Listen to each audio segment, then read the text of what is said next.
বিসমিল্লাহির রহমানির রহিম।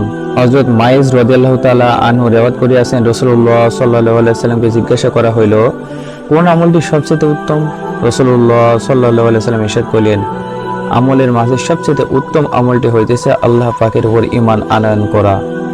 তিনি এক, তাহার কোনো শরীক নাই। অতঃপর জিহাদ করা, অতঃপর মকবুল হজ।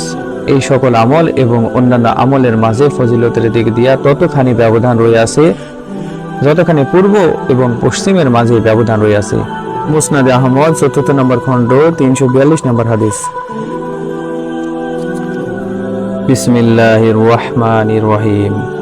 হযরত আবু উমামা রাদিয়াল্লাহু তাআলা আনহু রিওয়ায়াত করিয়াছেন, রাসূলুল্লাহ সাল্লাল্লাহু আলাইহি সাল্লামের সাহাবীগণ একদিন তাহার সামনে দুনিয়ার আলোচনা করিলেন।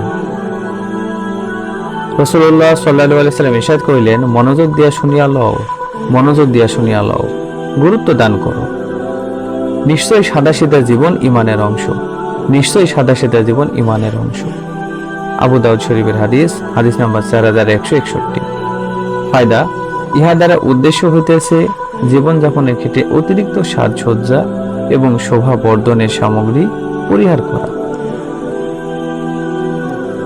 বিসমিল্লাহির রহমানির রহিম। হযরত আমর বিন আবাসা রাদিয়াল্লাহু তাআলা আনহু রিওয়ায়াত করিয়াছেন, তিনি রাসূলুল্লাহ সাল্লাল্লাহু আলাইহি সাল্লামকে জিজ্ঞাসা করিলেন, কোন ধরনের ঈমান অতি উত্তম? তিনি ইরশাদ করিলেন, ওই ঈমান যাহার সহিত হিজরত রইয়াছে। তিনি আরজ করিলেন, হিজরত কি জিনিস? ইরশাদ করিলেন, হিজরত হইতেছে তুমি অন্যায় কাজ ছাড়িয়া দিবে। মুস্তাদরাকে হাকিম ৪৪ নম্বর খণ্ড ১১৪ নম্বর হাদিস। বিসমিল্লাহির রহমানির রহিম।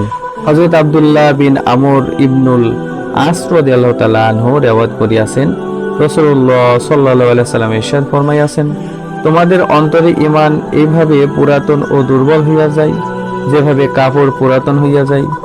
এজন্য আল্লাহ পাকের নিকট দোয়া করিতে থাকো যেন তিনি তোমাদের অন্তরে ঈমানকে তাজা রাখেন। মুস্তাদরাকে হাকিম ১ নম্বর খণ্ড ৪ নম্বর হাদিস।